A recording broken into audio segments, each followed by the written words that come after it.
Ensayo 2. Africa is not a country. Con innumerables menciones en los medios sobre guerras, hambrunas, enfermedades, pobreza y en general todo lo asociado con el subdesarrollo, es fácil categorizar el continente de África como una región homogénea, carente de diferencias culturales, raciales y religiosas. La realidad es otra. África está formado por 54 países independientes, cada uno con su propia realidad cultural y económica. Al referirnos a África como si fuera un solo país, estamos cometiendo una injusticia en contra de su diversidad, propagando el tipo de ignorancia que Rosling está luchando para eliminar. Para entender esta ignorancia es necesario analizar el rol del mundo occidental y su relación con el continente oscuro. Esta reflexión es un comienzo importante para dar a cada país de África una identidad contextual dentro de nuestro mundo globalizado. El colonialismo en África por parte de Europa es el legado histórico más importante para entender el conjunto de países del continente, aunque sería importante también recalcar la existencia de varios imperios y civilizaciones de gran importancia para la historia de la humanidad: las dinastías faraónicas de Egipto, los reinos del Sahel en África del Oeste, centrados en Ghana moderno, los cartagineses y los califatos islámicos del norte de África son los más destacados. Es verdad que la existencia de estas civilizaciones no es muy influyente en la formación de las naciones modernas de África, pero quizás su legado más importante es la expansión de las dos religiones más importantes para el continente: el Islam, que era parte íntegro del califato creado después de la conquista árabe, y el cristianismo, presente en sus inicios por la proximidad de Egipto a Jerusalén y concretado durante la transformación del Imperio Romano bajo Constantino. Raíces del cristianismo que fueron extendidas por todo el continente durante la colonización europea. Los inicios de las naciones modernas independientes dentro de África se pueden trazar desde los comienzos de la época colonial europea. Este periodo se puede resumir con una frase célebre: The Scramble for Africa, del libro de Thomas Pakenham, que se traduce como La carrera por África. Hace referencia al afán europeo de colonizar y dominar el continente, y se trata de un periodo durante el siglo XIX que experimentó una expansión colonial acelerada por parte de los países más poderosos y mercantiles de Europa.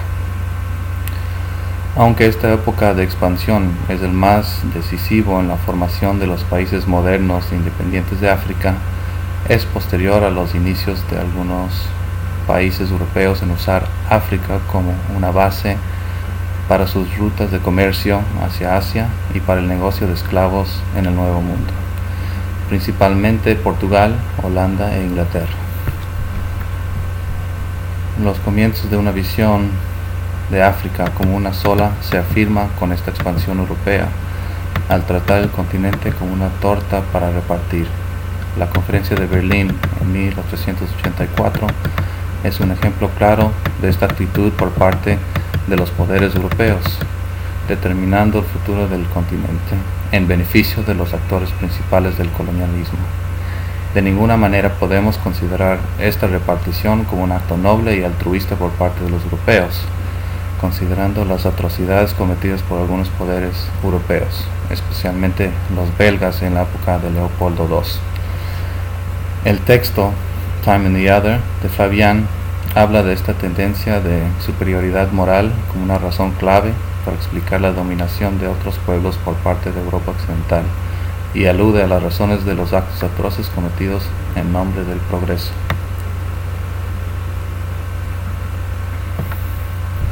Lentamente las guerras mundiales desgastaron el poder de Europa y abrió el camino a la independización de muchos países africanos.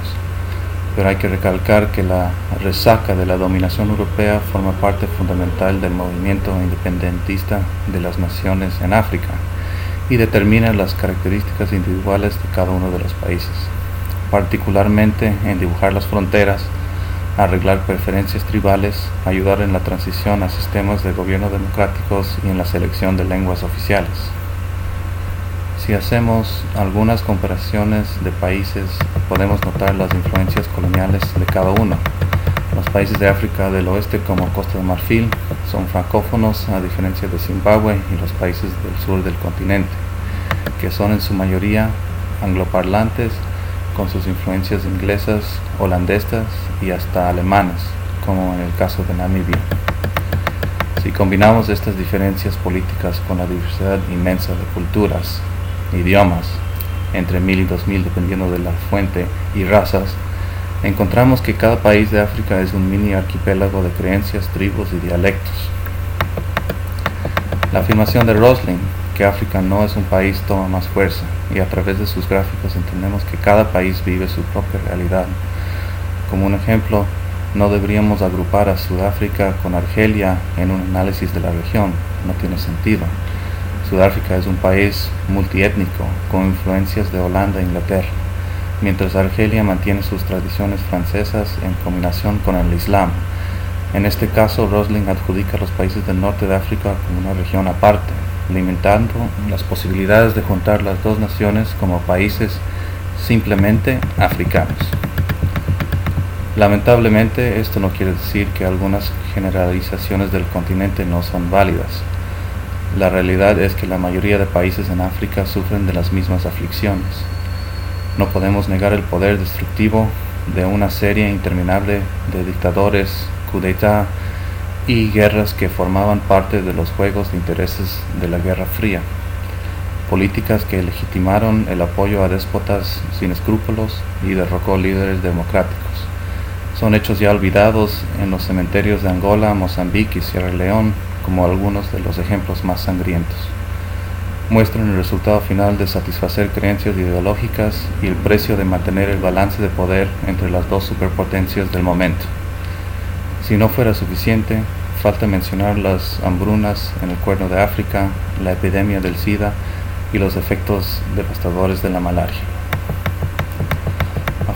Afortunadamente, los indicadores de Gapminder son muy positivos y demuestran las grandes diferencias de cada país africano en su ascenso económico.